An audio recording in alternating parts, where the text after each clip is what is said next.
রাজধানীতে বাসা ভাড়া নিয়ে অবৈধ জুয়া ও প্রতারণা শুরু করেছিল কিছু চীনা নাগরিক। অতঃপর ধরা পড়ল প্রশাসনের জালে। রাজধানীর বসুন্ধরা আবাসিক এলাকায় অভিযান চালিয়ে বিদেশি নাগরিকসহ 4 জনকে গ্রেপ্তার করে গোয়েন্দা পুলিশ। পুলিশের দাবি, বাংলাদেশি এক নারীর ভাড়া নেওয়া ভবন ব্যবহার করে পরিচালিত এই চক্রটি প্রতি মাসে অনলাইন জুয়া ও প্রতারণার মাধ্যমে অন্তত 200 থেকে 250 কোটি টাকা বিদেশে পাচার করত।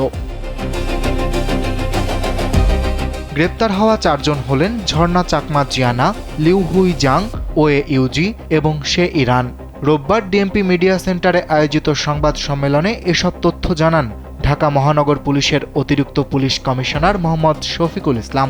মোবাইল দিয়ে আপনার 12টা সিম চলতেছে, যার ফলে হয়ে যায় কি যে এই তথ্যগুলো যদি আমরা অনেক সময় আপনারা কমপ্লেন করেন যে এই জুয়ার সাইট থেকে আমার টাকা নিয়ে গেছে, আমরা যদি ওখানে যাই আমরা আসলে আইএমই নাম্বারটা পাই না, যার ফলে এদেরকে ডিটেক্ট করতে পারি না। এরকম একটা প্রযুক্তি ওরা ব্যবহার করতেছে।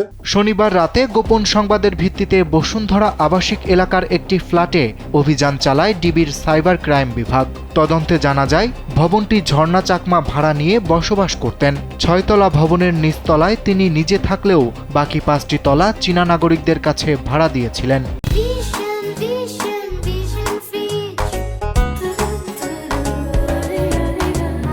সেখানে তারা বিভিন্ন সময়ে এসে হোটেলের মতো অবস্থান করতেন এবং অনলাইন প্রতারণার কার্যক্রম পরিচালনা করতেন। অভিযানে ভবনের 4র্থ ও 5ম তলা থেকে বিপুল পরিমাণ আলামত জব্দ করা হয়। এর মধ্যে রয়েছে 14টি ল্যাপটপ, 16টি মোবাইল ফোন, প্রায় 6000 সিম কার্ড, বিভিন্ন মোবাইল অপারেটরের সিম, 20টি গেটওয়ে মেশিন, বিদেশি মদ এবং নগদ 2,09,700 টাকা। ডিবি জানায়, চক্রটি মোবাইলে বিভিন্ন ধরনের প্রলোভনমূলক বার্তা পাঠাতো, যেমন অফার পেতে, চাকরি পেতে বা অতিরিক্ত আয় করতে একটি নির্দিষ্ট লিঙ্কে ক্লিক করার আহ্বান জানানো হতো। ব্যবহারকারীরা সেই লিঙ্কে প্রবেশ করলেই তাদের কাছ থেকে অর্থ আদায়ের প্রক্রিয়া শুরু হতো।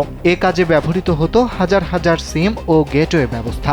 পাশাপাশি বিভিন্ন অপারেটরের প্রায় 10 থেকে 12,000 সিম স্লটও পাওয়া গেছে।